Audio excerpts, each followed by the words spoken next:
वंशी विभूषितकरान् नवनीरदाभात् पीताम्बरात्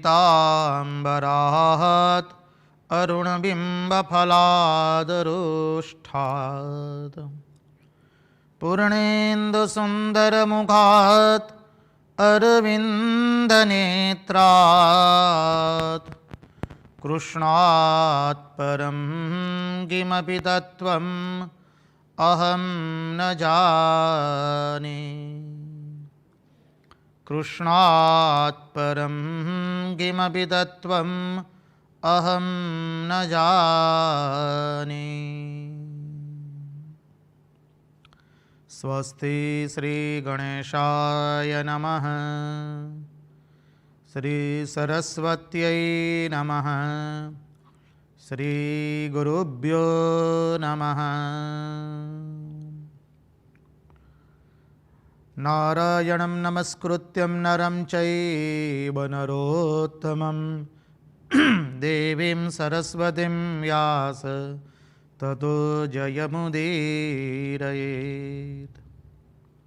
नमस्ते शारदे देवी सरस्वती मते प्रदे वसत्वं मम जीवहाग्रे सर्वविद्याप्रदा भव। सच्चिदानन्दरूपाय विश्वोत्पत्त्यादिहेतवे तापत्रयविनाशाय श्रीकृष्णाय वयं नुमः। ॐ स्थापकाय च धर्मस्य सर्वधर्मस्वरूपिणे अवतारवरिष्ठाय रामकृष्णाय ते नमः। कृष्ण कन्हैया लाल की जय। भक्तवत्सल भगवान की जय। वृंदावन विहारी लाल की जय। भगवान श्री राम कृष्ण देव की जय।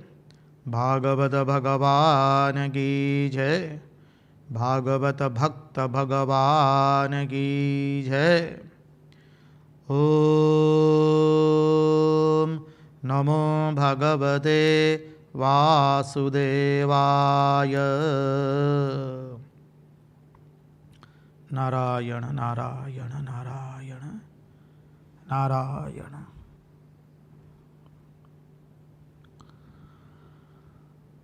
सर्वप्रथम हम पूज्यपाद स्वामी आदि भवानंद जी महाराज के चरणों में हमारे सश्रद्धेय प्रणाम निवेदित करते हैं। पूज्यपाद स्वामी निखिलेश्वरानंद जी महाराज जो रामकृष्ण आश्रम राजकोट के अध्यक्ष हैं, उनके चरणों में हम हमारे सश्रद्धेय प्रणाम निवेदित करते हैं। तत्पश्चात पूज्यपाद प्रभु सेवानंद जी महाराज एवं पूज्यपाद शंकरेशानंद जी महाराज के चरणों में एवं अन्यान्य सभी सन्यासी महात्माओं के और विरक्तों के चरणों में हम हमारे सश्रद्धेय प्रणाम निवेदित करते हैं। इस दृश्य श्राव्य माध्यम से जो कोई इस भागवत रसामृत का पान कर रहे हैं, उन सब के हृदय में निवासित उस अनंत अखंड अविनाशी परब्रह्म परमात्मा को हम मुहुर मुहुर वंदन करके आइए भागवत रसामृत की इस भगीरथी के अंदर में हम अवगाहन करें।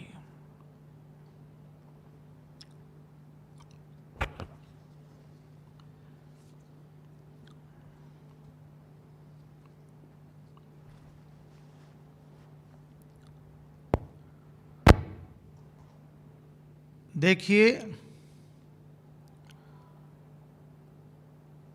श्रीमद् भागवत एक अनुपम ग्रंथ है।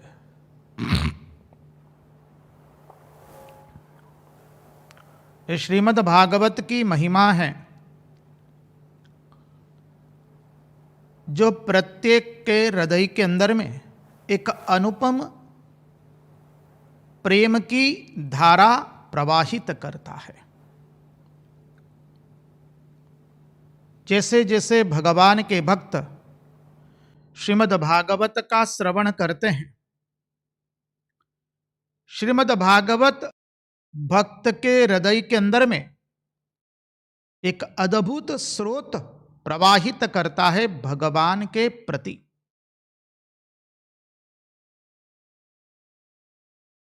श्रीमद् भागवत हमारे हृदय में भगवान के प्रति भक्ति और साथ साथ में ज्ञान और वैराग्य दोनों जागृत करता है।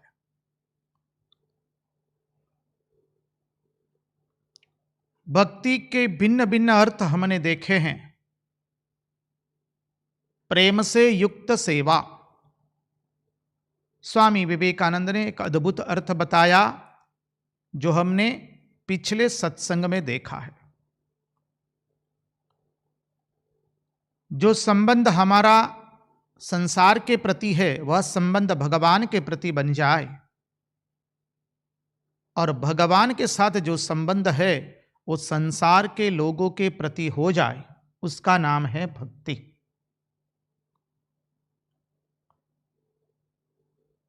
भक्ति के अंदर में देखिए, भक्ति और ज्ञान वो क्या है। महात्मा को एक बार पूछा गया कि महाराज, भक्ति बड़ा या ज्ञान बड़ा? अब भक्त लोग तो अपने अपने स्तर से प्रश्न पूछते हैं ना। हम जिस स्तर पर खड़े हैं उस स्तर पर से महात्माओं को प्रश्न करते हैं, तो महात्मा भी उसी स्तर से उत्तर देते हैं। प्रश्नकर्ता के प्रश्न को समझ करके और उसकी क्या आध्यात्मिक अवस्था है वो देख करके महात्मा लोग उत्तर देते हैं। जब महात्मा को प्रश्न पूछा गया कि महाराज, भक्ति बड़ा या ज्ञान बड़ा? महात्मा ने उत्तर दिया, भक्ति बड़ी। महात्मा थे दशनामी सन्यासी संप्रदाय वेदांत के अद्भुत आचार्य, साथ साथ में ज्ञान को जिसने अपने जीवन में उतारा है, अनुभूति जन्य जिसका ज्ञान है, उनका ज्ञान पुस्तक का ज्ञान नहीं था, सुना हुआ ज्ञान नहीं था, अनुभूति जन्य ज्ञान था। तो तुरंत भक्त ने प्रश्न कर दिया, महाराज आप तो वेदांत के सन्यासी, वेदांती सन्यासी है, भगवान आद्य शंकराचार्य द्वारा प्रदत्त दशनामी सन्यासी संप्रदाय में से आपने सन्यास लिया है, और आप कहते हैं कि भक्ति बड़ी, तो महाराज ज्ञान का क्या अर्थ? आहा, इसे कहते अनुभूति जन्य ज्ञान। महात्मा ने सुंदर उत्तर दिया। महात्मा कहते ज्ञान में तो छोटा बड़ा कुछ होता ही नहीं है जी। ज्ञान में तो छोटा बड़ा कुछ होता ही नहीं है, कहां से प्रश्न आया? देखिए महात्मा की दृष्टि देखिए, अनुभूति जन्य ज्ञान को देखिए। यह प्रश्न किया गया था जिनके पास बैठ करके अखंडानंद सरस्वती ने सब कुछ प्राप्त किया उड़िया बाबा को वृंदावन के अंदर में, कि महाराज ज्ञान बड़ा या भक्ति बड़ी? महाराज ने क्या अद्भुत उत्तर दिया है, ज्ञान में तो छोटा बड़ा कुछ होता ही नहीं है। और देखिए ये भक्ति और ज्ञान जिसे हम कहते हैं, उस शब्द का फर्क होता है। जब हम भक्ति करते तो साथ साथ में ज्ञान की भी आवश्यकता पड़ती है। इसलिए स्वामी विवेकानंद कहते हैं, it's soul is potentially divine, the goal is to manifest this divinity within. Do this either by work or worship, philosophy or psychic control, by one or more or all of this, and be free. This is the gist of religion. मनुष्य में अंतर्निहित दिव्यता का प्रकटीकरण करना कैसे? अरे बोले, कार्य से या भक्ति से या ज्ञान से या प्राणों का नियमन करके। बाह्य एवं आंतरिक शक्ति को वश में करके एक या एक से अधिक या सबको साथ में लेकर के अपनी दिव्यता को प्रकटीकरण करो। यही है मनुष्य जीवन का लक्ष्य और यही है धर्म का मूल तत्व, सार तत्व। हमने उसका सार बताया। स्वामी विवेकानंद ने जो अंग्रेजी में कहा है उसको हमने एक सारांश के रूप में आपके सामने प्रस्तुत किया है हिंदी में। तो bye one or more or all of this, and this is the gist of religion. धर्म का सार यही है। हमारे लिए शब्द का फर्क है। ऐसा नहीं कि ज्ञान कहीं और ले जाता है, भक्ति कहीं और ले जाती है। अरे दोनों का गंतव्य स्थान तो वही है। आप ब्रह्म कह लीजिए, परमात्मा कह लीजिए या भगवान कह लीजिए। ब्रह्मेति परमात्मेति भगवान इति शब्दयते।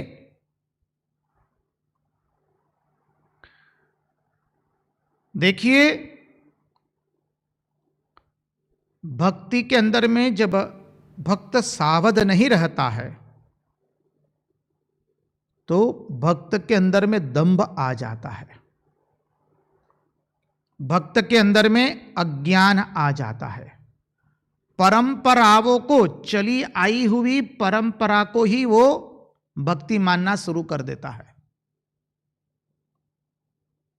समझिए, परंपराओं का अनुसरण करना, उसका सिद्धांत को समझे बिना वो क्या है? अंधश्रद्धा है। कहते ना हमारे यहां ये परंपराएं करना पड़ेगा। हां, परंपराओं की आवश्यकता है, परंपराओं की आवश्यकता अनिवार्यता है साधक जब अपनी साधना की शुरुआत करता है। लेकिन उस परंपराओं में ही आबद्ध रहना वो जीवन की पूर्णता नहीं हो सकती है। जीवन को जब हम परमार्थ की यात्रा पर अग्रसर करते हैं तो उस परंपराओं से हमें अपने आप को बाहर निकालना है। इसलिए स्वामी विवेकानंद अपनी पत्रावली में लिखते हैं, it is better to born in a church but it is very bad to die in a church. एक परंपरा के अंदर में जन्म लेना अच्छा है, लेकिन उसी में हमें अपनी मृत्यु को अवसान कर देना, अपने जीवन को खपा देना, वो कतई योग्य नहीं है, श्रेष्ठ नहीं है। तो भक्ति के किनारे, जैसे कल पूज्यपाद निखिलेश्वरन जी महाराज ने भी अपनी प्रश्नोत्तरी काल के अंदर में इस पर थोड़ा प्रकाश डाला था कि कोई परंपरा का अनुसरण कर लेना और भक्ति के अंदर में अधिक यही आ जाता है।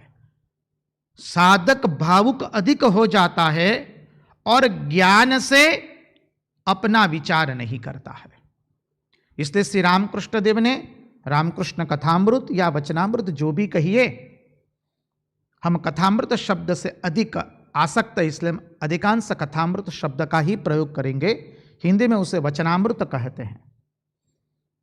तो रामकृष्ण कथामृत में श्री रामकृष्ण देव इसलिए कहते हैं कि कली में नारदीय भक्ति, नारदीय भक्ति अर्थात ज्ञान मिश्र भक्ति, और वो ज्ञान मिश्र भक्ति लेकर के हमें चलना है। जो भक्ति ज्ञान एवं वैराग्य से संपुटित हो। इसलिए भागवत में जो है प्रथम से ही कहा है हमें ऐसी भक्ति चाहिए जो ज्ञान एवं वैराग्य से संपुटित हो, जहां केवल भावनाएं न बहती हो, ज्ञान भी हो, जहां केवल ऐश्वर्य का प्राचुर्य न हो, वहां तो वैराग्य होना चाहिए। तो ज्ञान एवं वैराग्य से संपुटित भक्ति, इसलिए श्री रामकृष्ण देव जो कहते हैं इस कलिकाल के अंदर में ज्ञान मिश्रा भक्ति। श्री रामकृष्ण देव ने अन्य अर्थ में भी कहा है, बोले अद्वैत ज्ञान आंचल में बांध करके जो इच्छा हो वो करो। आएगा भगवान की भिन्न भिन्न लीलाओं के अंदर में श्री रामकृष्ण देव ने जो उक्तियां हमको बताई है अद्भुत, उसका अनुपम सिद्धांत प्रकट होता है। उसको हम देखने का प्रयास करेंगे क्रमशः। तो आए चले हम गोकुल के अंदर में, जहां पर नंद नंदन यशोदानंदन अपनी भिन्न भिन्न लीलाओं के द्वारा सबके मन को आकर्षित करते हैं। कर्षति इति कृष्ण, जो प्रत्येक के मन को अपनी ओर आकर्षित करे उसका नाम है कृष्ण। हम पहले भी चर्चा कर चुके हैं, श्रवण कर चुके हैं, हम फिर से उसका पुनरावर्तन करेंगे। श्री कृष्ण जो है आनंद की प्रधानता से है। श्री राम जो है वो चित्त की प्रधानता से है, सत की प्रधानता से, क्षमा कीजिए, श्री राम सत की प्रधानता से है। नारायण, कपिल, व्यास मुनि इत्यादि वो भगवान के चित्त प्रधान अवतार है, ज्ञान प्रधान अवतार है। परशुराम, कच्छप, मत्स्यावतार इत्यादि जो अवतार है, वराह अवतार, वो सब जो है वो है भगवान के क्रियात्मक अवतार। अवतारों का पार्थक्य समझना पड़ेगा। श्री रामकृष्ण देव जो है वो सद् शुद्ध सत्वगुण का आधार लेकर आए हैं, इसलिए इस अवतार में ध्यान एवं समाधि प्रधान है। समझिए, इसलिए श्री रामकृष्ण देव का जो फोटा, जो सुंदर छवि हमारे पीछे रखी हैं, जिनकी घर घर में पूजा होती है, उस छवि के बारे में श्री रामकृष्ण देव स्वयं कहते हैं ये आध्यात्मिकता की अत्यंत उच्च अवस्था का छवि है, अवस्था की छवि है। श्री रामकृष्ण देव स्वयं बोले हैं। इसलिए देखिए, श्री रामकृष्ण देव शुद्ध सत्वगुण का आधार लेकर आए हैं, इसलिए मुहुर मुहुर समाधि में जाते हैं। उनके मन को समाधि में से नीचे रखने के लिए श्री रामकृष्ण देव ने एक आधार बनाया है। जैसे समाधि में से नीचे उतरते हैं, कहते हैं कुछ खाऊंगा, और तुरंत कुछ खाते हैं, मिठाई खाते हैं, कुछ तुरंत खा लेते हैं, अपने मन को नीचे रखने के लिए, नहीं तो मन नीचे रहता नहीं है। आइए उस गोकुल में पुनः चले जहां पर भगवान का दर्शन करने के लिए सुखिया मालिन अत्यंत व्याकुल हुई है। सुखिया मालिन का प्रसंग जो है वो जीव की शिव के दर्शन की यात्रा का प्रसंग है। सुखिया मालिन की इच्छा है कि मुझे भगवान के दर्शन हो। नंद बाबा के प्रियति प्रियतम नंद बाबा के आंगन में जो सुंदर सा बालक है उसका मुझे दर्शन करना है। सुखिया मालिन के मन के भीतर में भगवान श्री कृष्ण के दर्शन की अत्यंत तीव्र इच्छा जगी है। कैसे जगी है? गोपियों के पास से श्री कृष्ण के बारे में सुन सुन करके। शुश्रूषो श्रद्धानश्च वासुदेव कथा रुचि स्यान्महत्सेवया विप्रा पुण्यतीर्थ निषेवणात्। भगवान के बारे में जितना हम सुनेंगे तो सुन सुन करके साधक के हृदय में एक इच्छा जगती है कि मुझे भगवान के दर्शन करना है, और वो भगवान के दर्शन के लिए उसके हृदय में व्याकुलता उत्पन्न होती है। और जब तक व्याकुलता नहीं आती है भगवान के दर्शन हो सकते नहीं है।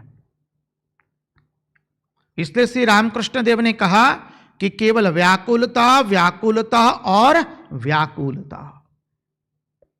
हमने कल या परसों भी सत्संग में देखा था, श्री कृष्ण भी कहते हैं कि वृंदावन में भगवान ने वृषभासुर को मारा है, केशी को मारा और व्योमासुर को मारा। आएगा प्रसंग, तब विस्तृत रूप से देखेंगे। वृषभासुर का मारा मानी धर्म को भगवान ने कह दिया तुम्हारा कोई काम नहीं है, यहां पर निकलो यहां से। धर्म एक जगह तक व्यक्ति को, साधक को ले जाता है, बाद में हमें धर्म और अधर्म से परे जाना है। इसलिए भगवान ने वृषभासुर का वध किया, केशी का वध किया, मंत्रोच्चारण का भी वध कर दिया, निकलो यहां से बोले। और कहा व्योमासुर का भी वध किया, यम नियम आसन प्राणायाम प्रत्याहार अष्टांग योग को निकालो बोले यहां से। यहां वृंदावन में तो केवल प्रेम और प्रेम से, व्याकुलता से ही मैं प्राप्त होऊंगा। और भगवान श्री रामकृष्ण देव ने भी हमें देखिए कोई क्रियाकांड नहीं बताया है, कोई मंत्रोच्चारण नहीं बताया। क्या कहा? बस केवल व्याकुलता, व्याकुलता और व्याकुलता। कैसी व्याकुलता?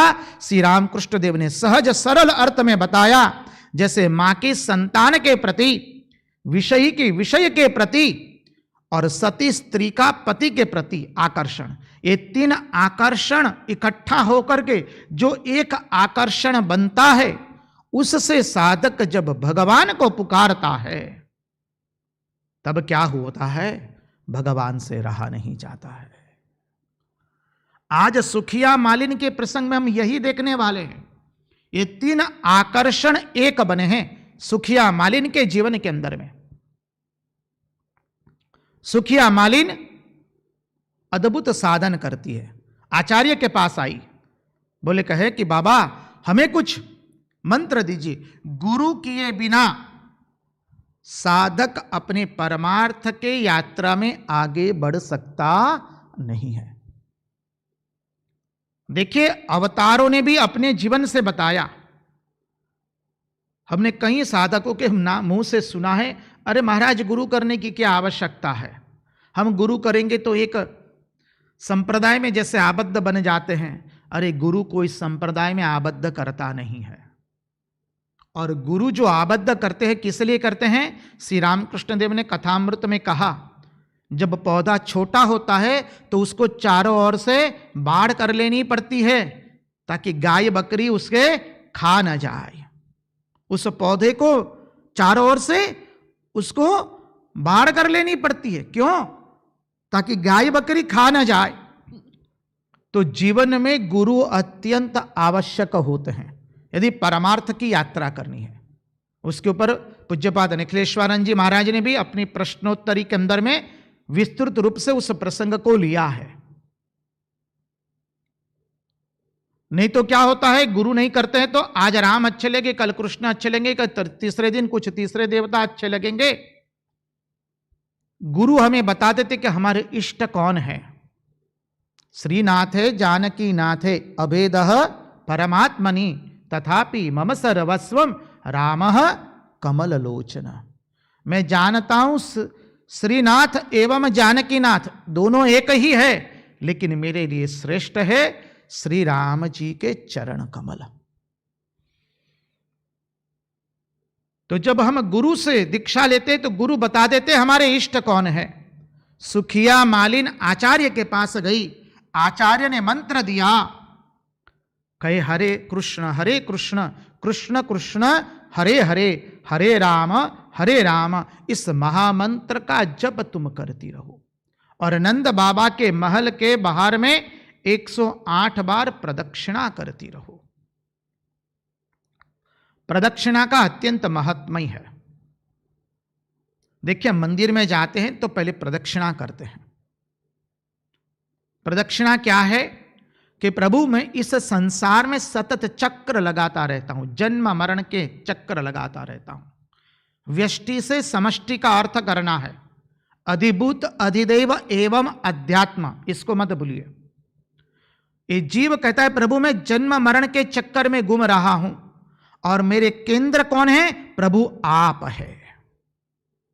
ये प्रदक्षिणा का अर्थ है। व्यष्टि से समष्टि में जा रहे हैं। थोड़े और गुणार्थ में प्रवेश करते हैं। साधक कहता है महाराज भगवान मैं कहीं पर भी इस जीवन में यात्रा करता रहता हूं, मुझे कहीं पर भी जाना हो, इस संसार के व्यवहार के लिए मुझे एक स्थान से दूसरे स्थान में जाना पड़ता है, लेकिन प्रभु मेरे मध्य केंद्र कौन है? आप ही है। आत्मा त्वं गिरिजामति सहचरा प्राणान् शरीरं गुहम पूजाते विषयोपभोग रचना निद्रा समाधि स्थिति संचार पदयो प्रदक्षिण विधि। संचार पदयो प्रदक्षिण विधि। प्रभु मैं कहीं पर भी घूमता रहूं संसार में तो मैं चिंतन करूं कि प्रभु मैं आपकी प्रदक्षिणा करता हूं। संचार पदयो प्रदक्षिण विधि स्तोत्राणि सर्वा गिरो यद यद कर्म करोमि तत् अखिलम शंभो तवाराधनम। मैं जो कुछ भी कर्म करूं प्रभु आपकी आराधना बन जाए। यत करोषि यदस्नासि यज्जुहोषि ददासि यत यत पश्यसि कौन्तेय तत् कुरुष्व मदर्पणम। सुखिया मालिन नंद बाबा के महल को, भगवान के श्री गृह को, भगवान के विग्रह को अपने हृदय का केंद्र बनाती है और साधक अपना सब व्यवहार करता है। संसार में है इसलिए व्यवहार तो करना पड़ेगा, लेकिन व्यवहार में भगवान को भूल करके व्यवहार करना नहीं है। हम लोग, कई लोग प्रदक्षिणा करते हैं तो दौड़ते हैं, दौड़ लगाते हैं।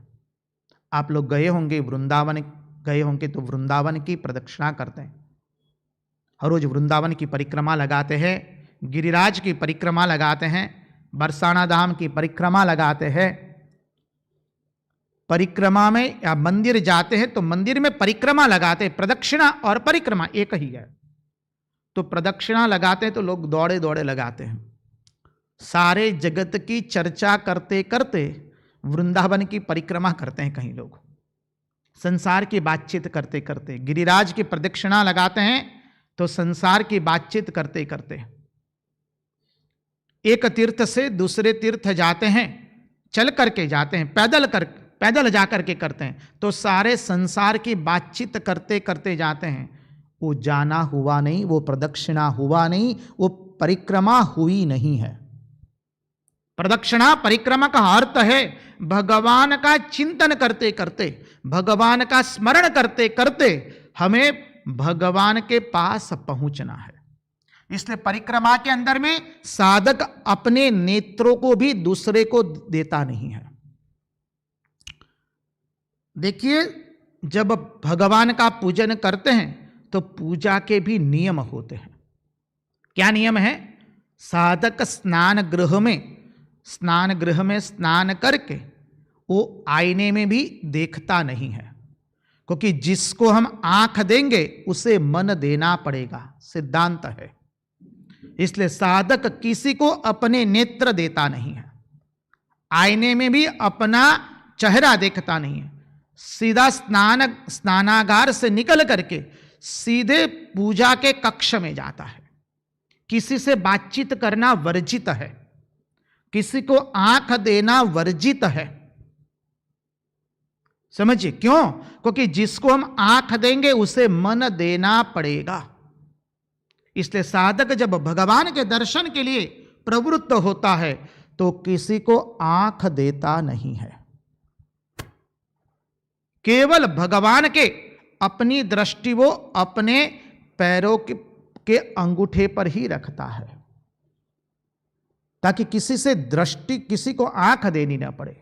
किसी से बातचीत करने का प्रसंग आ गया तो उसे आंख में आंख मिला करके बात करता नहीं है, ताकि किसी को नेत्र न देना पड़े तो किसी को मन देना नहीं पड़ेंगे। जहां नेत्र मिले वहां मन देना पड़ेगा। सुखिया मालिन सुंदर तरह से अद्भुत दृष्टि करके नंद बाबा के महल की हर रोज 108 प्रदक्षिणा कर रही है। प्रदक्षिणा करते करते भगवान नाम स्मरण कर रही है, भगवान का स्मरण कर रही है। भगवान के अंदर में उसके मन की मति, गति और रति युक्त हुई है। ये 3 वर्ष तक उसने यह अभ्यास किया है। आज शुभ दिन शुभ घड़ी आई है। आज भगवान को हुआ है कि ये जीव लायक हुआ है। आज भगवान उसकी भक्ति से प्रसन्न हुए।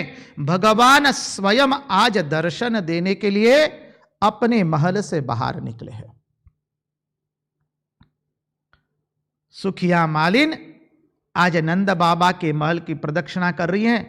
हमारे श्याम सुंदर नीलमणि, हमारे माधव केशव मुकुंद, जिस नाम से आप पुकारना चाहे, कन्हैया से लेकर लालन से लेकर लाला लेकर, भगवान दौड़े दौड़े बाहर निकले। भगवान ने पीला चोला पहना है, हाथों में कंगन है, पांव में निपुर है, गले में मोतियों की माला है और मस्तिष्क पर मयूरपिच्छ धारण किया है, बाजूबद्ध पहने हैं। भगवान का श्रीमुख अत्यंत आनंदित है। भगवान का स्वरूप कैसा है? स अनिर्वचनीय आनंद स्वरूप, स अनिर्वचनीय प्रेम स्वरूप। भगवान अत्यंत आनंदित हो गए हैं। भगवान दौड़े दौड़े सुखिया मालिन के पास आते कहते हैं, हमें फल दो, फल दो, फल दो। सुखिया मालिन प्रदक्षिणा कर रही है। जहां उसने देखा, अरे आज तो ब्रह्म संबंध हो रहा है। हजारों जन्म से जो ब्रह्म संबंध विच्छेद हुआ था, उस ब्रह्म संबंध की आज पुनः स्थापना हो रही है। जहां श्री कृष्ण के दर्शन किए, सुखिया मालिन ने रहा नहीं गया, दौड़े दौड़े टोपरी नीचे रख देती है। अब सोचती, अरे भगवान तो दर्शन दे के तुरंत चले जाएंगे। भगवान को यदि मैं फल तुरंत दे दूंगी तो भगवान चले जाएंगे। मुझे तो लालन के साथ बातचीत करनी है।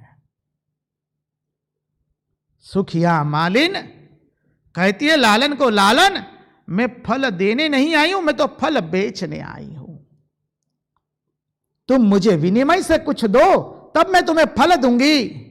भगवान दौड़े दौड़े घर के भीतर में प्रवेश करते हैं और मालन के लिए अपनी छोटी सी मुट्ठी में थोड़े अक्षत लेकर के आ जाते हैं। जब भगवान अक्षत लेने भीतर गए, सुखिया मालिन कहती, मैंने क्या कर लिया? भगवान से मैंने कुछ मांगा? ये मैंने क्या कर दिया? मुझे तो भगवान के पास से उनके दर्शन से अतिरिक्त और किसी की अपेक्षा नहीं है। मैंने आज क्यों लालन के पास कुछ मांगा?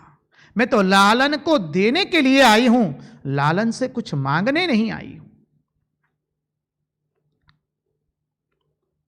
सुखिया मालिन से रहा नहीं गया। अपने किए हुए मांग पर सुखिया मालिन को पछतावा होता है। वो सोच रही, मैंने क्या कर दिया है? भगवान से कुछ मांग लिया। इतने में भगवान दौड़े दौड़े हाथ में अपनी मुट्ठी में जितने अक्षत आते हैं वो लेकर के आ रहे। हाथ रास्ते में मार्ग में अक्षत नीचे गिर जाते। भगवान अपनी मुट्ठी में अक्षत लेकर आए। सुखिया मालिन भगवान का यह अद्भुत स्वरूप देख रही है, दर्शन कर रही है उसका। सुखिया मालिन को होता है, यदि लालन मुझे मैया कह के पुकारे तो कितना अच्छा। भगवान जीव के भाव को समझते हैं। भगवान ने सुखिया मालिन को तुरंत पुकारे, मैया मैया मैं अक्षत लेकर के आया हूं, लाओ तुम्हारी टोपरी। और भगवान तुरंत टोपरी में अक्षत रख देते हैं। अब जीव सोचता है, भगवान यदि मेरी गोद में बैठ जाए तो? सुखिया मालिन कहती है, लालन हमारी गोद में नहीं बैठोगे क्या? तुरंत भगवान सुखिया मालिन की गोद में बैठ जाते हैं और मालिन जो है सुंदर फल लालन को देते हैं। श्री कृष्ण सुखिया मालिन के फल स्वीकार करते हैं और खाते हैं। सुखिया मालिन अनुपम दृश्य देख रही है। सुखिया मालिन के आनंद की कोई सीमा नहीं रही है। सुखिया मालिन देख रही कि भगवान फल खा रहे। देखिए, इस सुखिया मालिन जो भगवान को फल देती है, जीव अपने सत्कर्म भगवान को अर्पण करता है। सिद्धांत को समझिए। जीव अपने सत्कर्म भगवान को अर्पण करता है। जीव जो कर्म करता है वो कर्म वो भगवान को अर्पण करता है। सत्कर्म हम भगवान को अर्पण करते हैं, इसलिए कृष्णार्पणमस्तु, राम कृष्णार्पणमस्तु करते हैं। हम प्रत्येक शुभ कर्म बढ़ाना है, प्रत्येक शुभ कर्म हम भगवान को अर्पित करते हैं। इसलिए प्रत्येक कर्म के अंत में हम भगवान को कहते हैं राम कृष्णार्पणमस्तु, कृष्णार्पणमस्तु। जीव अपने प्रत्येक शुभ कर्म वो भगवान को अर्पण करता है, और जीव जब अपने शुभ कर्म भगवान को अर्पण करते हैं, भगवान उसके बदले में जीव को अपना दर्शन देते हैं। भगवान कहते हो जीव तुम प्रत्येक कर्म मुझे अर्पण करो, यत करोषि यदस्नासि यज्जुहोषि ददासि यत पश्यसि कौन्तेय तत् कुरुष्व मदर्पणम्।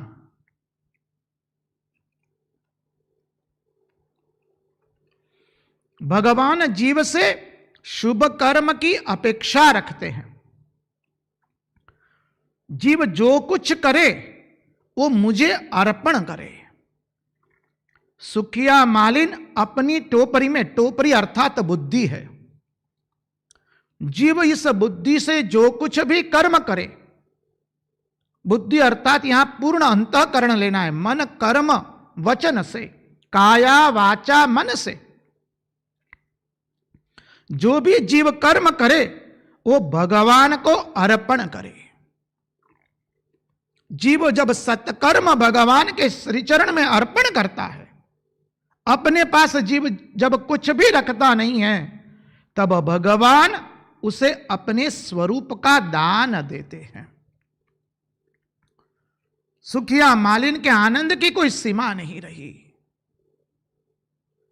सुखिया मालिन भगवान के स्वरूप को निहारती है। करारविंदे न पदारविंदम मुखारविंदम विनवेशयन्तम वटस्य पत्रस्य पुटे शयानम बालं मुकुंदम मनसा स्मरामि। श्री कृष्ण गोविंद हरे मुरारे, हे नाथ नारायण वासुदेव।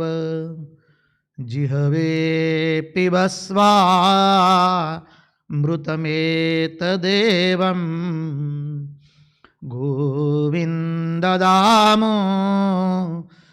माधवेति। सुखिया मालिन भगवान के अनुपम सौंदर्य का दर्शन कर रही है, उसके आनंद की सीमा नहीं रही।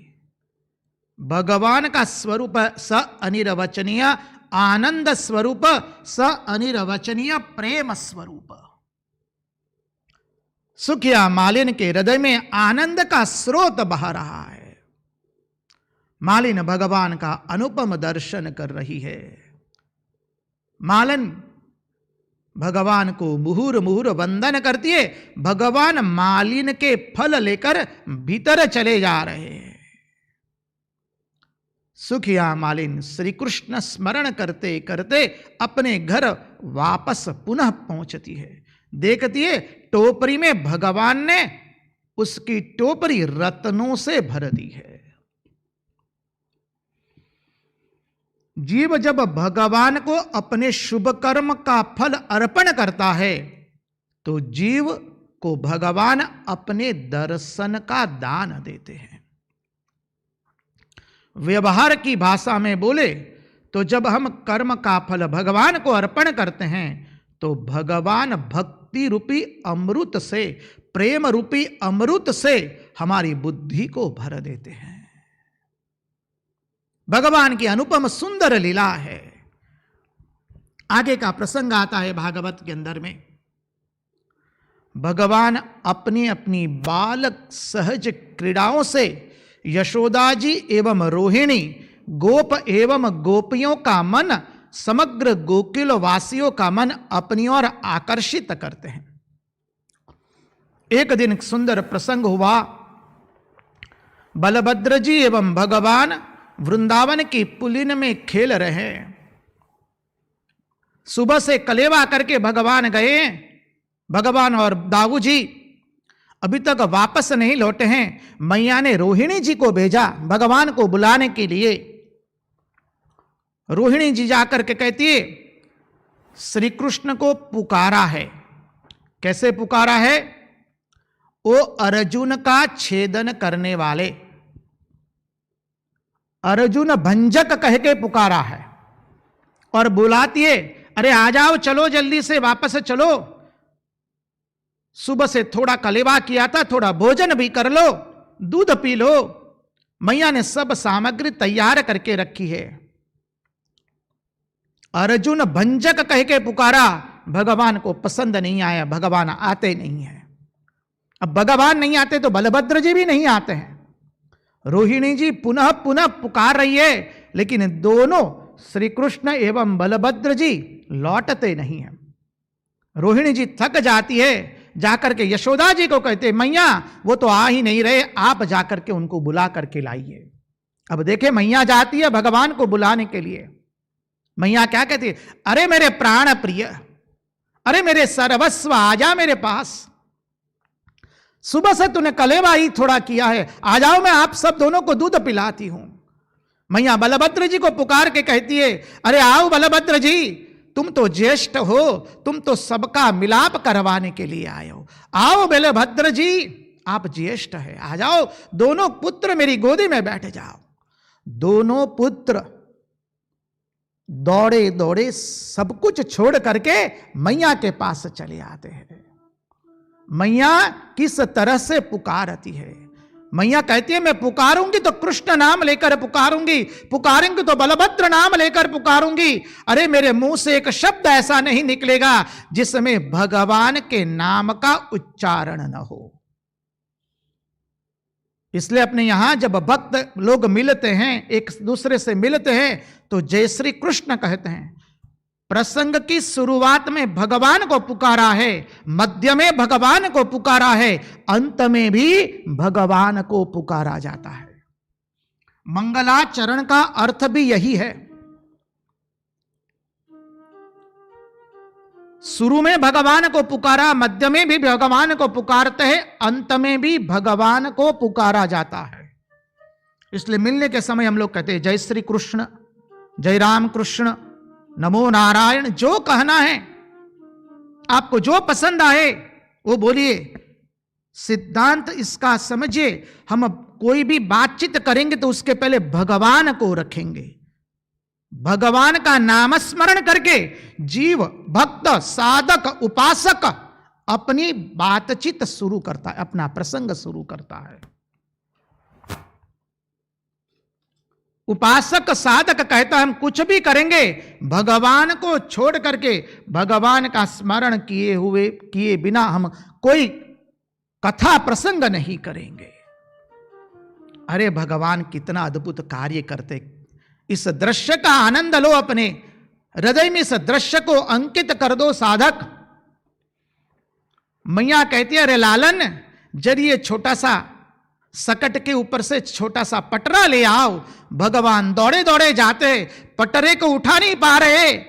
अरे उनका श्रीअंग छोटा है, श्रीअंग अत्यंत कोमल है, वो पटरे पर चत्ते लेट जाते हैं उठाने के लिए, लेकिन पटरा उठता नहीं है।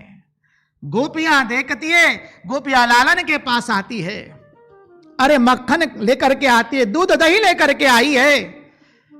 भगवान कहते, गोपी मुझे मक्खन भी तो दो। गोपी कहते, अरे लालन मक्खन खाना है? बोले हाँ मुझे मक्खन खाना है। गोपियां कहती, अरे लालन थोड़ा नाचना पड़ेगा, मक्खन वैसे वैसे थोड़ी नहीं मिलेगा, तनिक नाच भी तो लो। भगवान सुंदर नृत्य करते हैं। अदरम मधुरम वदनम मधुरम नयनम मधुरम हसितम मधुरम। भगवान का सब कुछ मधुर है।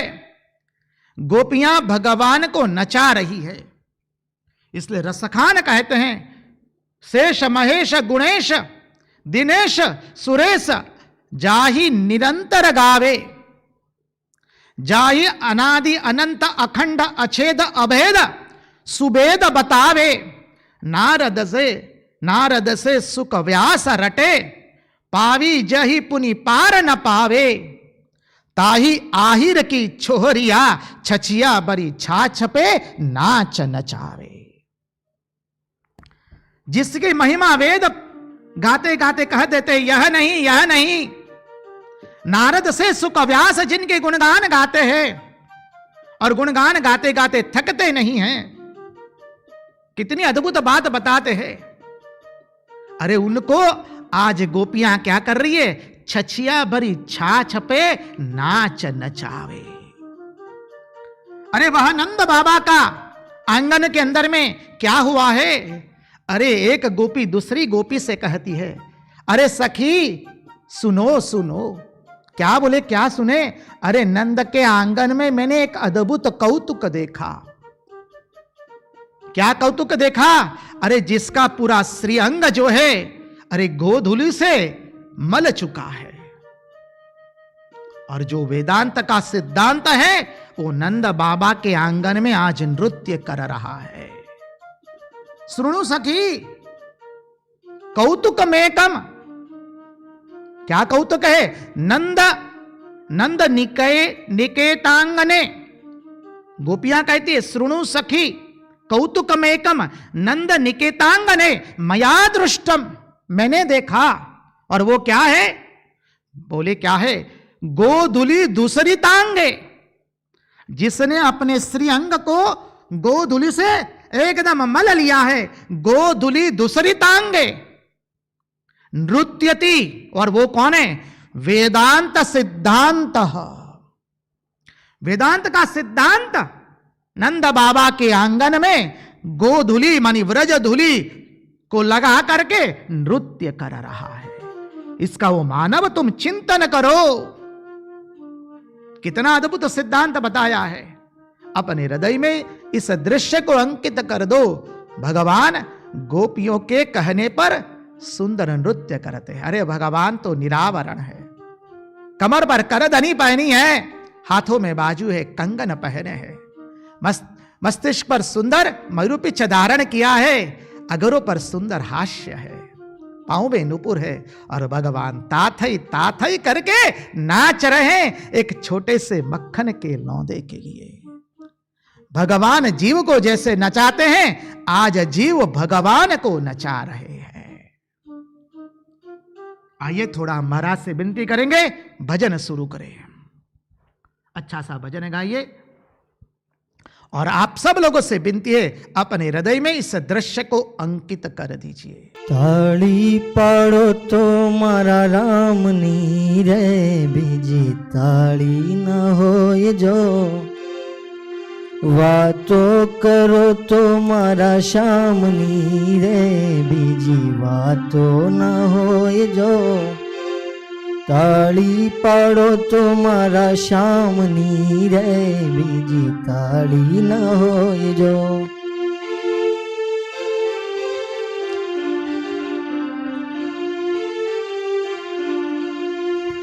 बचपन में घणो फेर छे रे, बचपन कोने केवाय जो, बचपन में प्रहलाद ने नुसी मेड़ा रे, ने बचपन केवाय जो, ताड़ी पाड़ो तो मारा श्याम नी रे, बीजी ताड़ी न होए जो।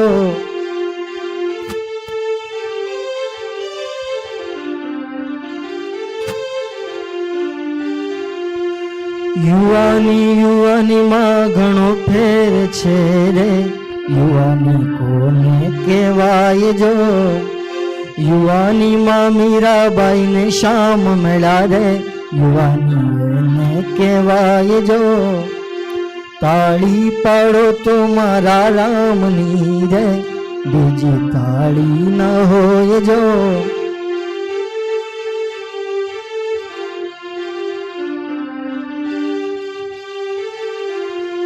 ગડપણમાં ઘણો ફેર છે રે, ગડપણ કોને કહેવાય જો. ગડપણમાં સબરીબાઈને રામ મળ્યા રે, એને ગડપણ કહેવાય જો. તાળી પાડો તો મારા શ્યામની રે, બીજી તાળી ન હોય જો.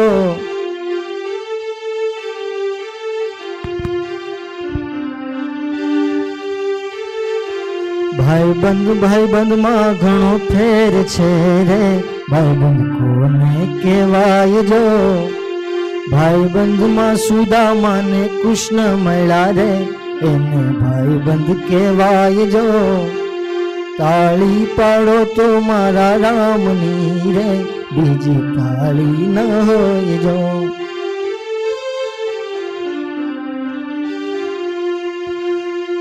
મરણમાં ઘણો ફેર છે રે, મરણ કોને કહેવાય જો. મરણમાં જટાયુને રામ મળ્યા રે, એને મરણ કહેવાય જો. તાળી પડો તો મારા શ્યામની રે, બીજી તાળી ન હોય જો.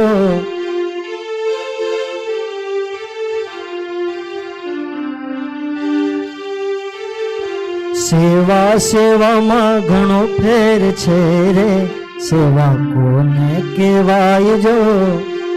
સેવામાં હનુમાન ને રામ મળ્યા રે, એને સેવા કહેવાય જો. તાળી પાડો તો મારા રામની રે, બીજી તાળી ન હોય જો. વાતો કરો તો મારા શ્યામની રે, બીજી વાતો ન હોય જો. તાળી પાડો તો મારા શ્યામની રે, બીજી તાળી ન હોય જો. કૃષ્ણ કનૈયા લાલ કી જય. શૃણુ સખી કૌતુકમેકમ નંદ નિતાંગને મયા દૃષ્ટમ, गोदुली दुसरितांगे नृत्यति वेदांत सिद्धांततः. वेदांत का सिद्धांत, अरे वह ब्रह्म, वह परमात्मा नंद बाबा के आंगन में नृत्य कर रहा है. अब भगवान अपनी धीरे धीरे लीला विस्तारित करते जा रहे हैं. आगे की लीला आती है. आज गोपक जनों की सभा जुटी है गोकुल के अंदर में.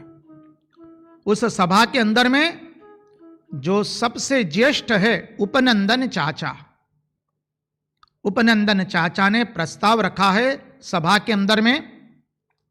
देखिए, हमारे गोकुल में अनेक उत्पात हो गए.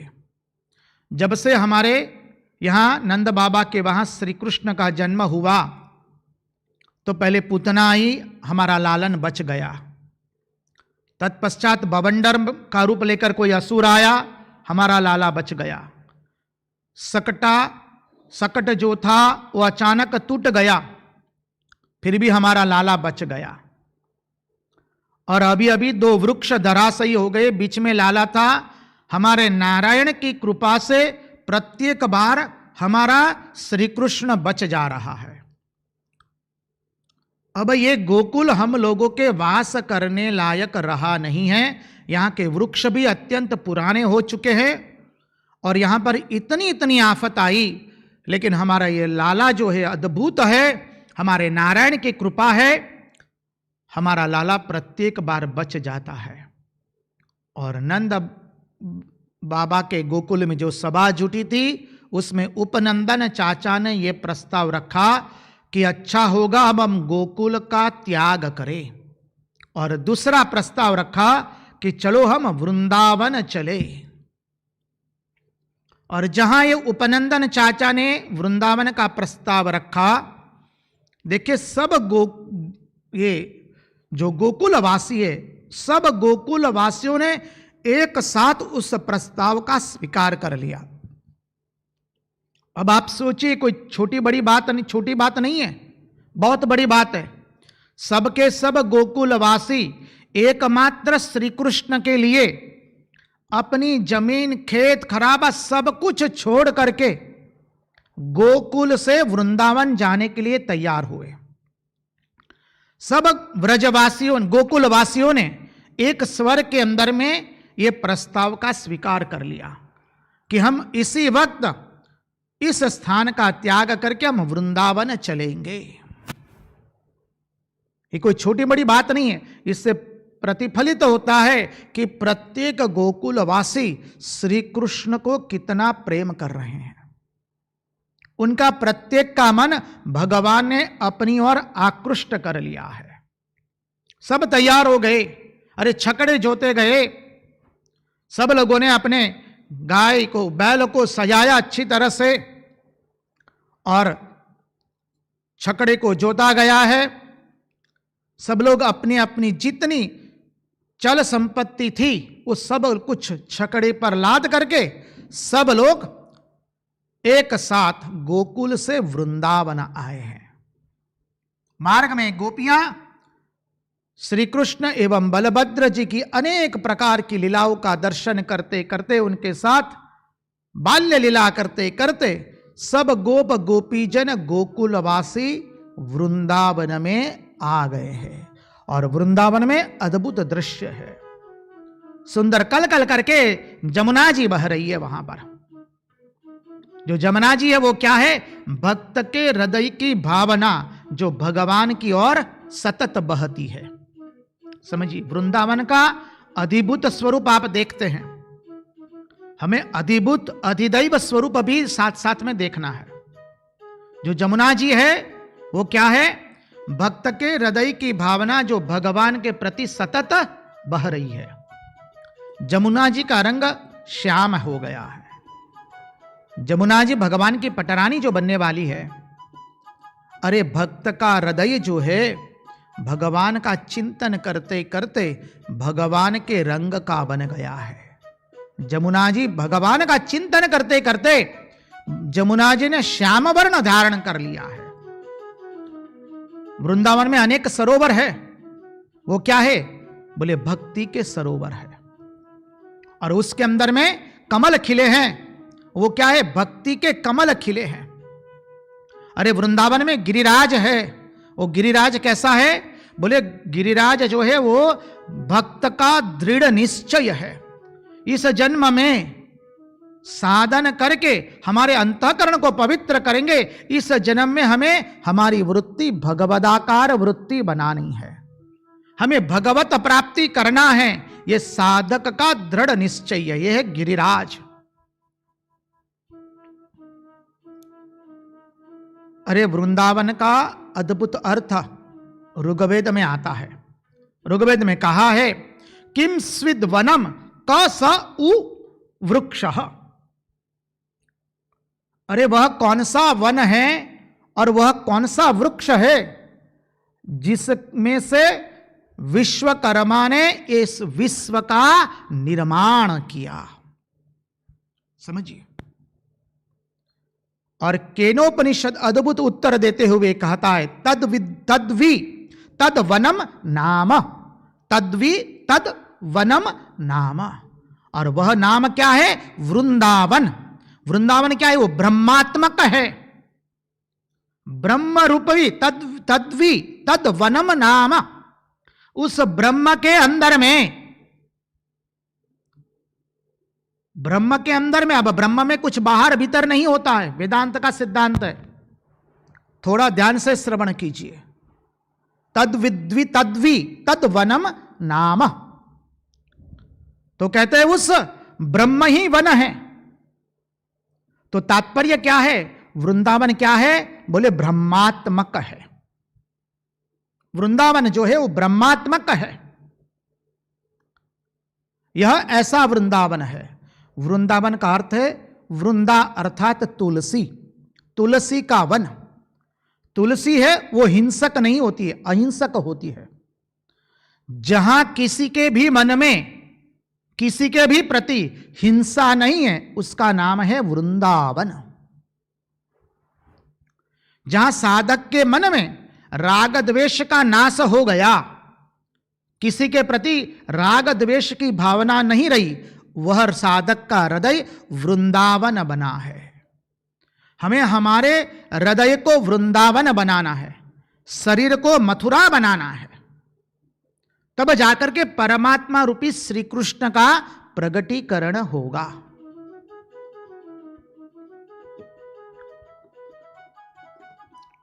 अरे वृंदा क्या है? अरे वो तो राधा जी का भी एक नाम है।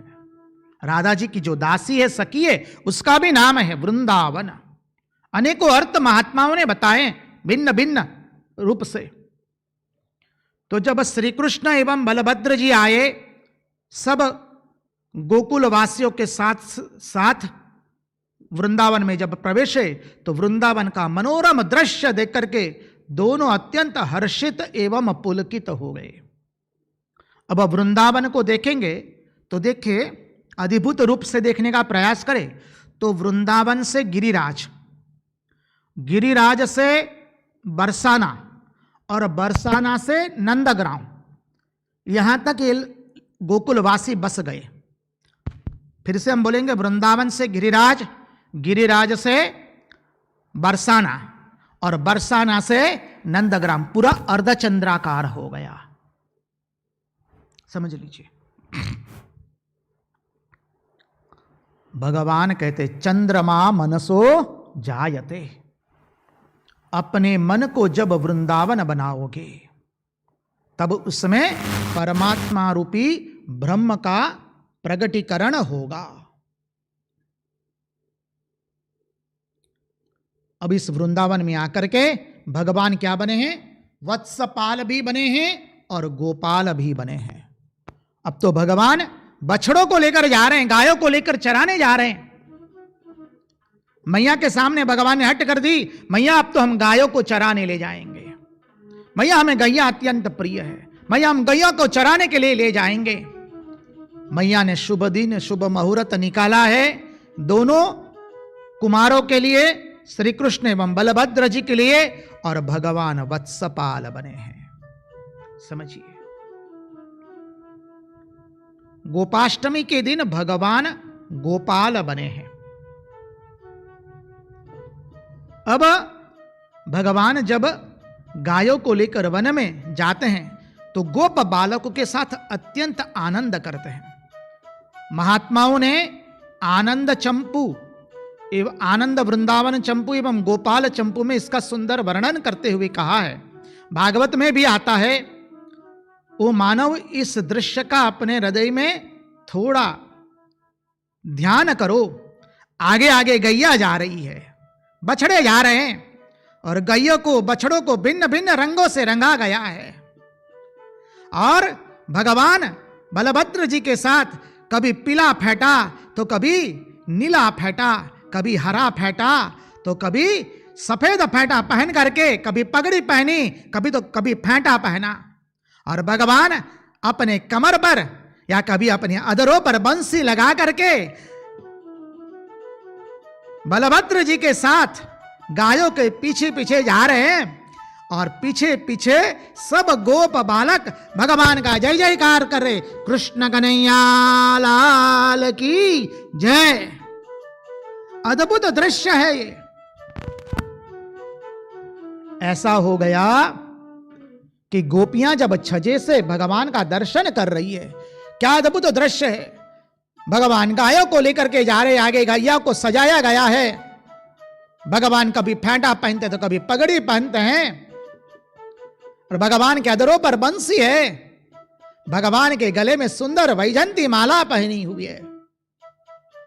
पीछे गोप बालक श्री कृष्ण एवं बलभद्र जी का जय जयकार करके जब वृंदावन की कुंज गलिन से जैसे निकलते हैं, तो देखिए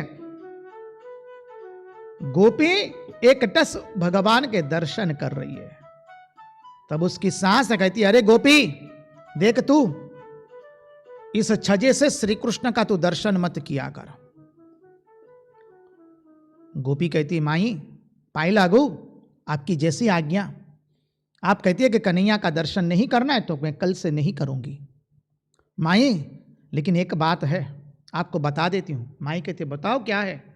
माई कल यदि आपको कोई चीज की आवश्यकता पड़े तो आप मुझे कहां ढूंढेंगे? क्योंकि जब आपने कह दिया कि कन्हैया के दर्शन मत करना तो माई ये शरीर उसी क्षण खत्म हो जाएगा। लेकिन जब आपको कल कोई चीज की आवश्यकता पड़े माई तो मुझे ढूंढने का मैं एक उपाय बता देती हूं, जो भगवान हमारे नंद नंदन यशोदा नंदन प्रियति प्रियतम श्री कृष्ण ने जो वैजंती माला पहनी है उसके ऊपर भ्रमर जो गूंज रहा है, मैं उस भ्रमर के रूप में होंगी माई। आपको यदि कुछ चाहिए तो उस भ्रमर को कह दीजिए, वो भ्रमर आपका कार्य करेगा। यह गोपिकाओं का प्रेम श्री कृष्ण के प्रति। अब जब सास ने कह दिया कि श्री कृष्ण को देखना नहीं है तो गोपिका ने कह दिया माई आपका आदेश सर आंखों पर, लेकिन ये शरीर रहेगा नहीं। ये शरीर क्या बनेगा? भगवान के गले में जो सुंदर वैजंती माला है उस वैजंती माला का भ्रमर मैं बनूंगी। ये गोपियों का प्रेम है। और जब भगवान जाते हैं वन के अंदर में तो बादल क्या है, सुंदर छाता बन करके आ गए। और बादल जो है बीच बीच में भगवान के लिए सुंदर फुर फुर करके फुफरिया जैसे रूपी फुआरा रूपी सुंदर वर्षा कर देते बीच बीच में, ताकि भगवान को ठंडक हो जाए। लक्ष्मी जी भगवान के श्री चरण के अंदर में कमल बन करके भगवान के चरणों की उपासना कर रही है। वायु सुंदर मंद मंद गति से बह रहा है।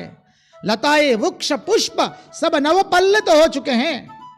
भगवान बांसुरी बजाते हैं और सुंदर भजन है उसमें। आजे सुनी चमन में मोहन तिहारी बंसी, मीठी अनेरी मोगी मोहन तिहारी बंसी, आजे सुनी चमन में मोहन तिहारी बंसी।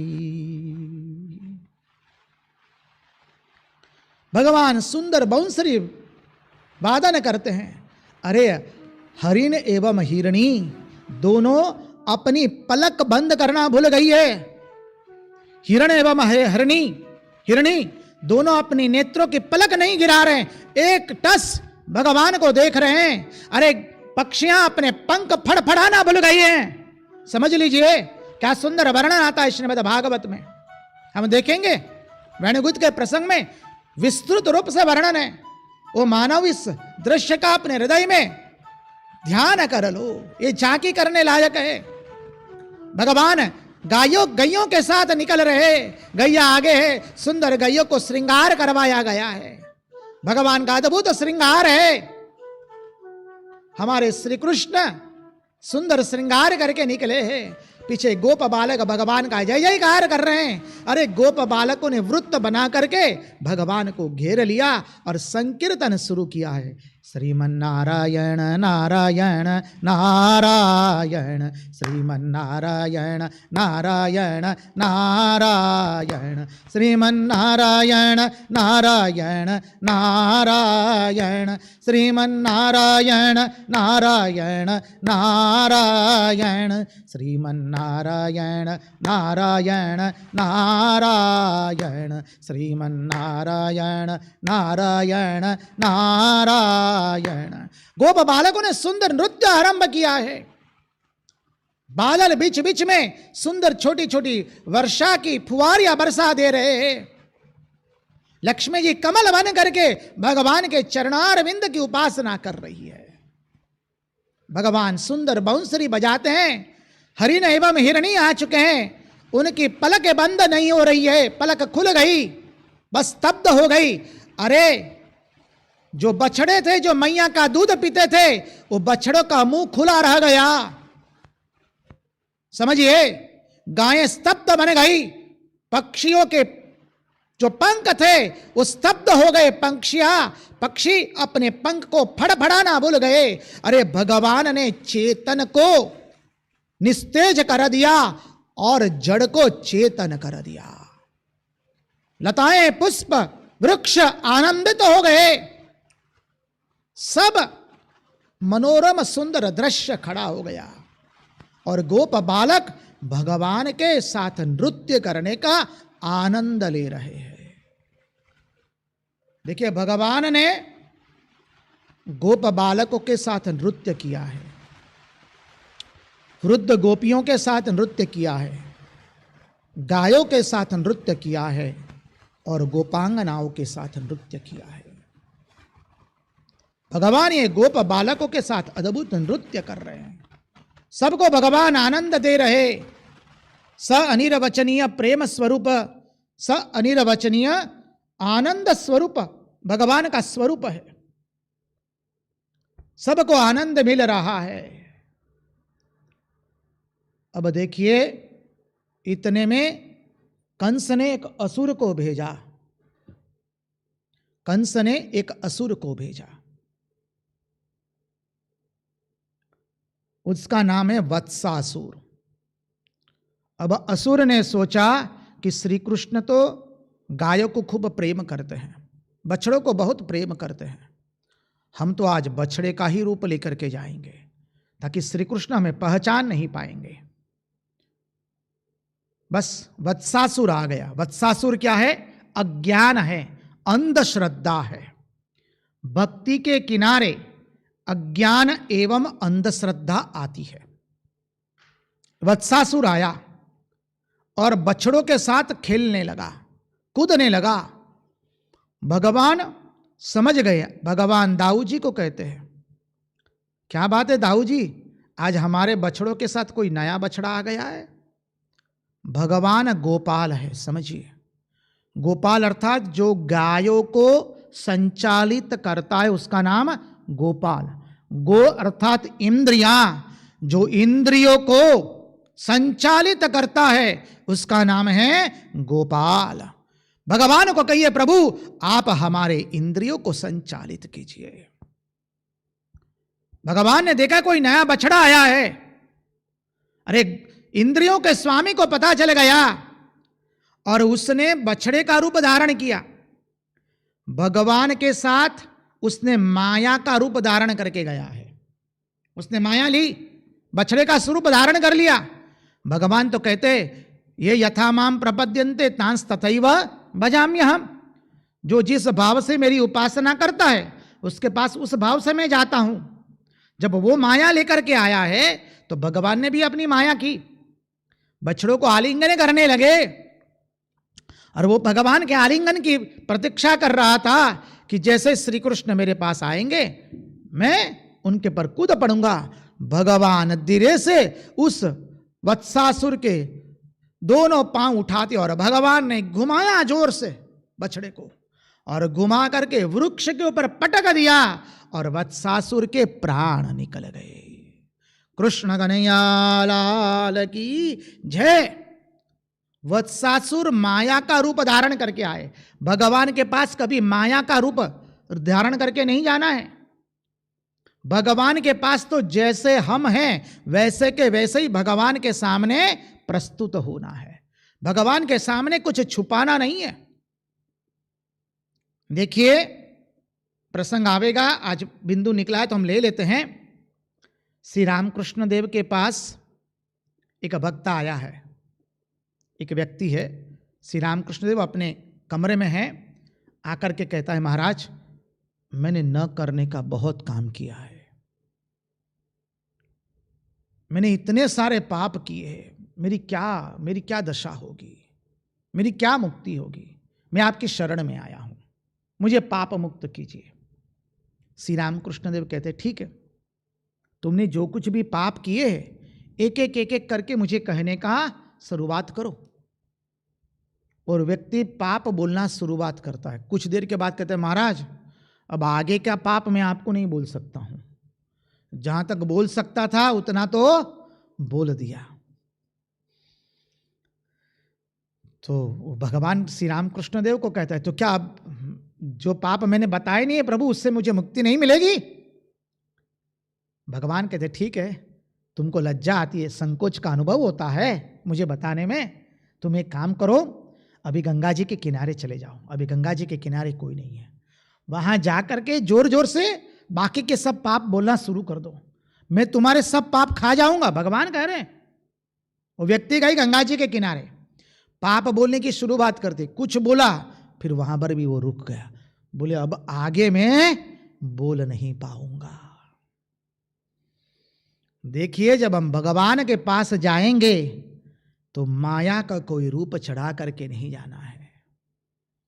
समझिए, हम जैसे हैं वैसे भगवान के सामने सब कुछ स्वीकार कर लेना है। हमने जो जो पाप कर्म किए हैं अभी तक, न बोलने का बोले हैं, न देखने का देखा है, न सुनने का सुना है, न चिंतन करने का किया है, न खाने का खाया है, न जगह जाने की जगह गए हैं, वो सब भगवान के सामने हम बोल देंगे। भगवान जीव को माफ करते हैं। अब बोल देने के बाद ऐसा नहीं कि फिर वापस करना शुरू करेंगे। हाँ, प्रायश्चित उसे नहीं कहते हैं। प्रायश्चित किसे कहते हैं? भगवान के सामने हमने अपने सब पापों को जाहिर किया और व्रत लिया, पण लिया कि प्रभु आज के बाद हम कभी वो कार्य करेंगे नहीं। भगवान जीव को मुक्त कर देते हैं। अपि चेत सुदुराचारो भजन्ते माम अनन्य भाग साधुरेव समंतव्य सम्यग व्यवसितो ही सह। भगवान ने गीता में अभय वचन देते हुए कहा है, अपि चेत सुदुराचारो, दुराचारी नहीं, उसके आगे विशेषण लगाया है भगवान ने, सुदुराचारो, अपि चेत सुदुराचारो, यदि दुराचारी से भी दुराचारी, लंपट, न करने का सब काम किया है, ऐसा लंपट, दुराचारी, व्यभिचारी यदि मेरी अनन्य भाव से भजना करता है, भगवान कहते हैं, वो सब कर्म छोड़ करके उसने तय किया है कि अब जो किया है, जो बोला है, जो खाया है, जो पिया है, नहीं पिएंगे, सब दुराचारों को छोड़ करके भगवान की शरण में आकर के प्रायश्चित किया है और व्रत लिया कि प्रभु आगे से ऐसा नहीं करेंगे। भगवान कहते, जीव तुम चिंता मत करो, अपि चेत सुदुराचारो भजन्ते माम अनन्य भाग, मेरी अनन्य भाव से जो भजना करता है, भगवान क्या कहते, उसको साधु जानो, साधुरेव समंतव्य सम्यक व्यवसितो ही सह। कितनी अद्भुत बात बताते हैं भगवान, हम क्या बताए। तो इस वत्सासुर के वध से भगवान कहते, जीव तुम मेरे सामने कुछ बन ठन करके तुम्हें आने की आवश्यकता नहीं है। तुम यदि मुझे ठगने आओगे तो फिर मैं भी तुम्हें ठगूंगा। इसलिए कहते हैं ना, सबको ठग सकते लेकिन भगवान को ठगने का प्रयास कभी मत करो। तो भक्ति के किनारे दो असुर आते हैं, एक है वत्सासुर और दूसरा है बकासुर। बकासुर भी आया। अब जब भगवान ने वत्सासुर का वध किया, गोप बालकों ने जय जयकार कर दिया, नारायण का संकीर्तन किया।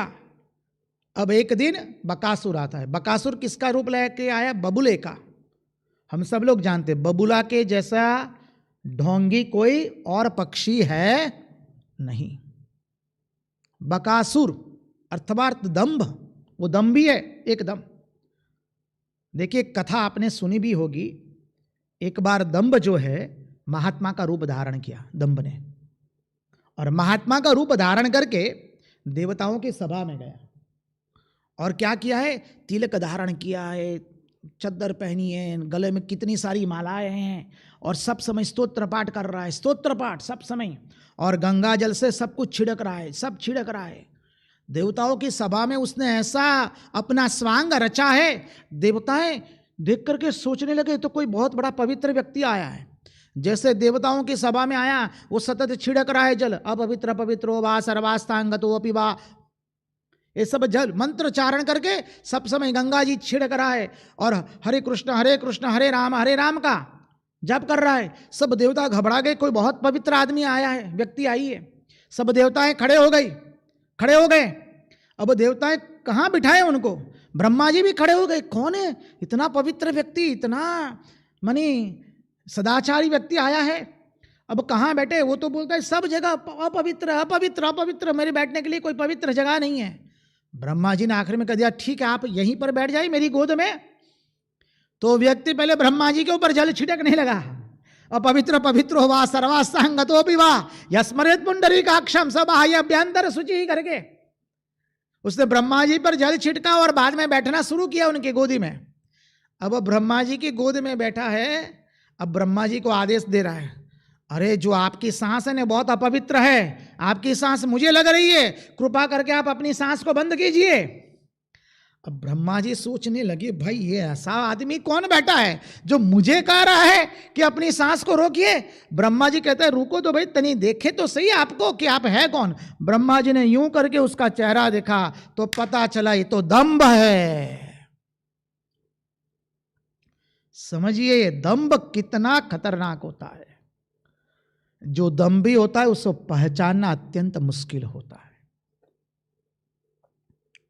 इसलिए श्री रामकृष्ण देव कथामृत में भी कहते हैं, जो बहुत गुमटा तानी हुई नारी होती है उसके पर विश्वास मत करो, जो ज्यादा अधिक बोलता है उसे पर विश्वास मत करो, और जो ज्यादा पवित्रता का ढोंग रचता है उस पर विश्वास मत करो। समझिए, भक्ति के किनारे ये दो असुर स्वाभाविक रूप से आ जाते हैं। जब भक्ति के अंदर में ढोंग आया तो समझ लीजिए हमारा बहुत बड़ा पतन हो चुका है। लोगों को दिखाने के लिए जब भक्ति हो जाए कि लोग मुझे महात्मा गिने, लोग मुझे भक्त गिने, उसके लिए जब हम ढोंग करके भक्ति करना आरंभ करें तो वो बकासुर का स्वरूप है। समझिए, इसलिए असुर आया, बबूला का रूप धारण करके आया है, दंभी बन करके, और आया है, खड़ा है, और भगवान पहचान गए। भगवान जाते हैं बबूले के पास में, और बबूले ने क्या किया, भगवान को ही निगल लिया सीधा। समझिए, बबूले ने भगवान नारायण नारायण, बबूले ने भगवान को निगल लिया। अरे भाई मुंह में निगल लिया तो मुंह में तो क्या रखते, भगवान का नाम रखते हैं ना, मुंह में भगवान का श्री विग्रह नहीं रखते हैं। ये बबूले ने क्या किया, मुंह में ही भगवान का श्री विग्रह डाल दिया, भगवान के स्वरूप को मुंह में डाल दिया। तो क्या हो गया, कृष्णावर्तमने हो गया। अरे कृष्णावर्तमने माने क्या हो गया, उसका शरीर जलने लगा भयंकर, उसमें से काले काले मानी आग लगने लगी। उसने श्री कृष्ण को वापस उगल दिया, तुरंत रहा नहीं गया। भगवान के विग्रह को मुंह में नहीं डाला जाता है, भगवान के नाम को मुंह में रखा जाता है। उसने भगवान के विग्रह को डाल दिया, बस। अब जब भगवान को बाहर उगल दिया, भगवान ने क्या किया, उसकी दोनों चोंच को चौड़ा करके उसका गोविंदाय नमो नमः कर दिया। कृष्ण कन्हैया लाल की जय। जब भगवान ने बबूले बकासुर की दोनों चोंच को फाड़ दिया, गोप बालक देख रहे कन्हैया का क्या हुआ। जब बबूले ने श्री कृष्ण को निगल लिया, सब गोप बालक एक स्वर से नारायण को पुकारने लगे, नारायण हम तुम्हारी मानता करते हैं, हमारे बबूले, हमारे कन्हैया को बबूले ने निगल लिया है। अरे गोप बालक, कहीं गोप बालक अपने चेतन गो बैठे हैं, हमारे प्राण प्रिय श्री कृष्ण को कौन निगल गया। और जब बाहर वापस उगल लिया, भगवान ने जब बबूले की चोंच फाड़ दी, भगवान कहते तुम दंभी बनोगे तो तुम्हारा मैं वध करूंगा, असुर हो तुम। भगवान ने बबूले की चोंच फाड़ दी, और जब गोप बालकों ने देखा कि भगवान ने बबूले की चोंच फाड़ दी, गोप बालकों में साहस नहीं होता भगवान के पास जाने का, और कतिपय बालक तो अचेतन होकर के गिर चुके नारायण की मानता करते करते। देखा कि बबूले ने भगवान को निगल लिया, हमारे प्राण प्रिय को। अब भगवान क्या करते, स्वयं गोप बालकों के पास जाते हैं और गोप बालकों को छाती से लगाया। गोप बालकों ने वृत्त बना लिया और संकीर्तन शुरू किया। जो अचेतन हो चुके थे भगवान उनको उठाते, उठो उठो। भगवान का स्पर्श होते ही गोप बालक चेतन प्राप्त करते हैं और कहते अरे कन्हैया तुम वैसे हो, बोले हाँ। सब गोप बालक संकीर्तन शुरू करते, श्रीमन नारायण नारायण नारायण, श्रीमन नारायण नारायण नारायण श्रीमन्नारायण नारायण नारायण श्रीमन्नारायण नारायण नारायण श्रीमन्नारायण नारायण नारायण श्रीमन्नारायण नारायण नारायण। कृष्ण कन्हैया लाल की जय, भक्तवत्सल भगवान की जय, वृंदावन बिहारी लाल की जय, भागवत भगवान की जय, भगवान श्री राम कृष्ण देव की जय, सब संतन की जय, सब भक्तन की जय। ओम नमः पार्वती पतये, हर हर महादेव हर।